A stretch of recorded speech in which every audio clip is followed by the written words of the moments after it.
really tremendous opportunity for you and a very, very good thing to do. And there you can see the email address, and I can make sure that you all have access to that later. Tremendous opportunity, and yes, a very, very good thing to do. Right then, so back on with the show.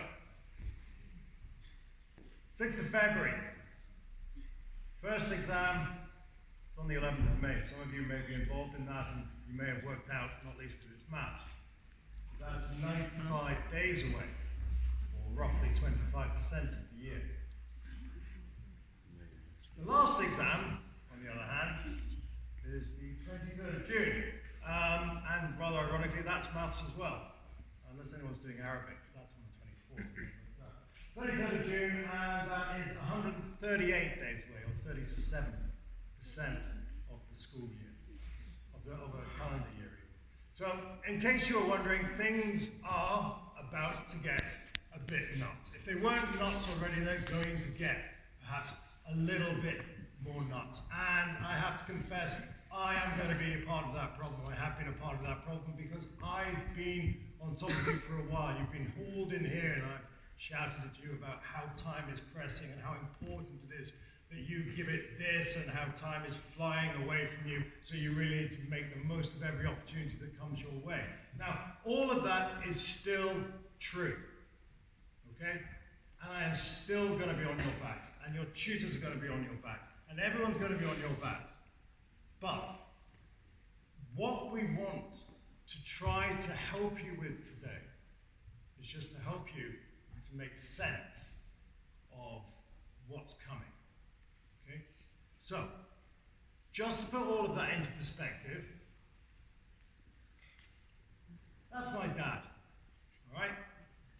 74 years. That's me, still slightly fewer, and that's you, 17, 18. And that is the exam period. This is what you're coming into. Short, sharp, intense period of high activity, massive productivity, but look at it in context. And suddenly, it doesn't look quite so terrifying. Still, we're going to be on you. We're going to work hard, do this, do that. We'll work harder. You're working hard, work harder. And when that happens, okay, I'm going to give you 5 little ideas that I hope might get you through this period of barking insanity.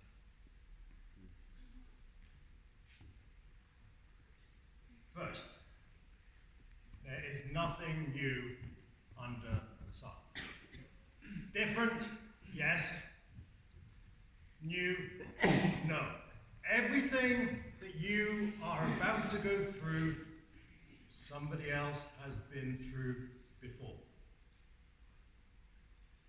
Look at all the old gits out there. We've all been through this, and we've all survived it. And you might be sitting there going, you've got no idea, Mr. Floyd. It's totally different this time. It's not. We've got this, we've got that, we've got the next thing. This is madness. Yeah. And I had exactly the same conversation with my dad, however many years ago. And no doubt he had exactly the same conversation with his dad, even more years ago. And, newsflash, you're going to be having exactly the same conversation with your kids in 20 or so years' time. Everything is a little bit different. In reality, there is nothing new under the sun. We've been through this. We screwed up. God, we made mistakes. If experience is the name that people give to their mistakes, I'm incredibly experienced. But I made it through, and you'll make it through as well. And critically, while you're making it through, you don't have to do it by yourself. Or rather, there's a difference between doing it yourself and doing it single-handedly. When I screwed up, I sat there and stewed for a while, but then I had people I could go and talk to. Maybe they were older, maybe they were peers. But you don't have to carry this all around by yourself.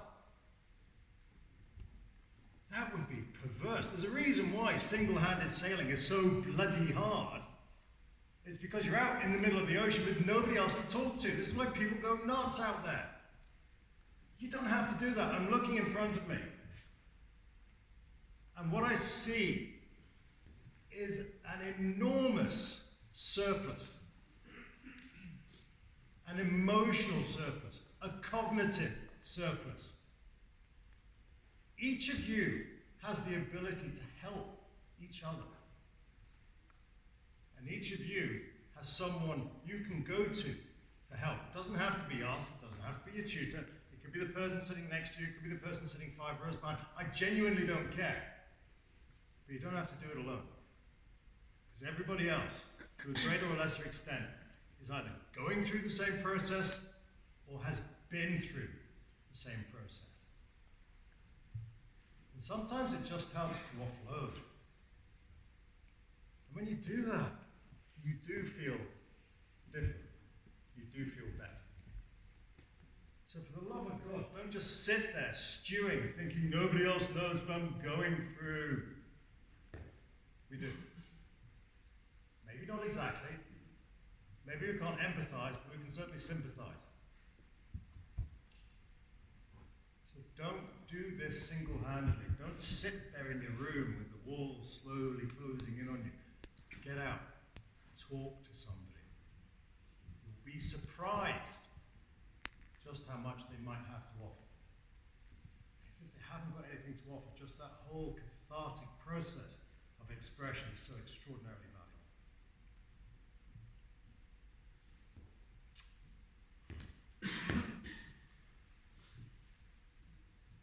We live in an incredibly competitive society. We've given you presentations about how you have to get the best exam results, how you need to go to university and get it first, because only that way you're going to get a job. Keep stressing about, oh, I've got to be the best. We're in a society that has weaponized or competitized everything, not just sports. Now we've got competitive baking. What? We've got competitive dating. We've got competitive dancing. These are things that we used to do for fun. And now we do it for competition, and it's not the best.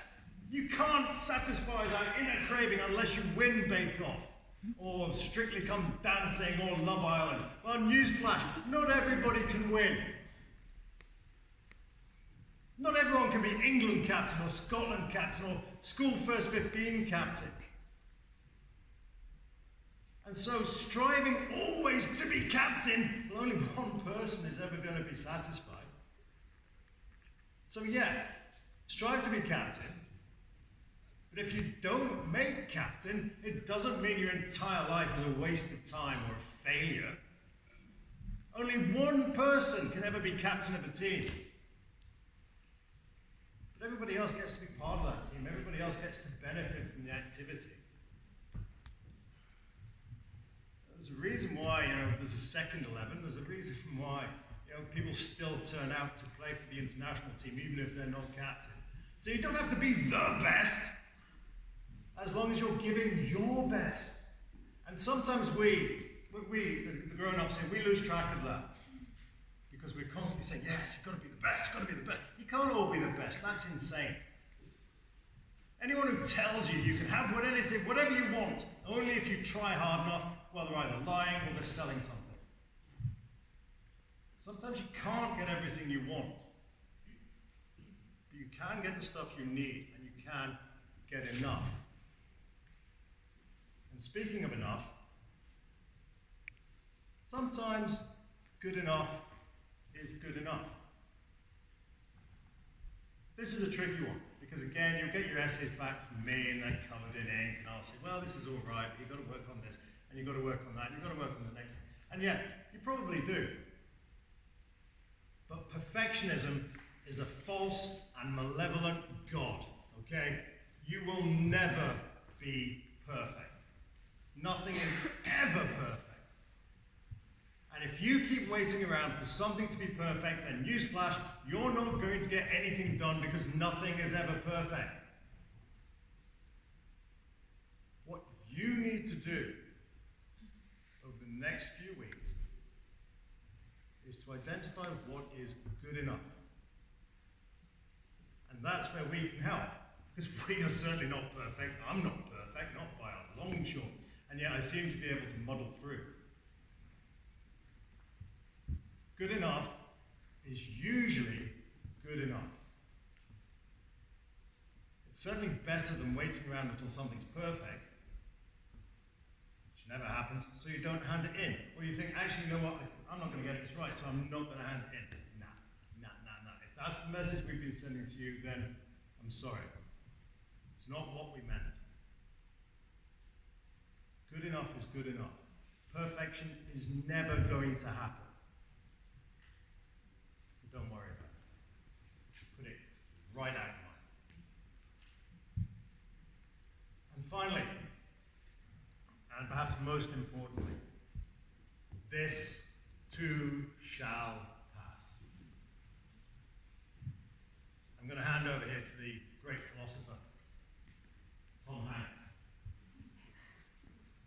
You're having a rotten day. You're having a hopeless day. This too shall pass. You're having a great day. You feel on top of the world.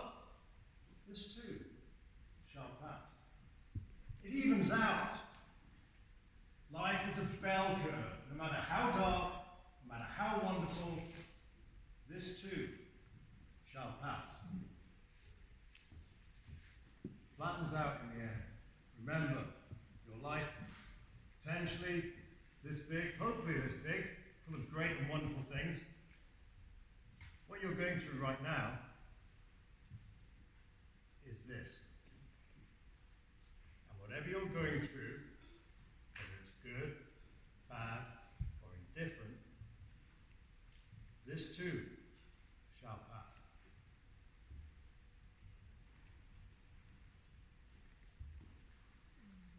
So, when things get nuts, and they are going to get nuts, and I'm going to forget the lessons that I've just given you, and teachers are going to say, no, you've got to get this right, got to get this right. Just remember, there is nothing new under the sun. You don't have to do it by yourself. Not everyone gets to be captain, and sometimes good enough is good enough. Most importantly, this too shall pass. So, what now? We're coming into half term. This might surprise you. For the love of God, don't do any work. Please don't. This is your last chance to get some perspective. Remember, things are going to get nuts. The best thing you can do over half term, step back, get some perspective. See your friends, see your relatives, get that downtime, because things are about to get nuts. What you should do over half term, get some perspective and make a plan. Now, Mike Tyson, another notable philosopher, said, everyone has a plan until you punch him in the face. And you will get punched in the face. Again and again and again. By the exams, by life, by all of these things. But if you've got a plan, then you've got something to fall back on. Constantly got something to fall back on. You revert to the plan. What am I going to do? So the most valuable use you can make of half term, get some downtime, because things are going to go crazy. Get some perspective, because things are going to go crazy.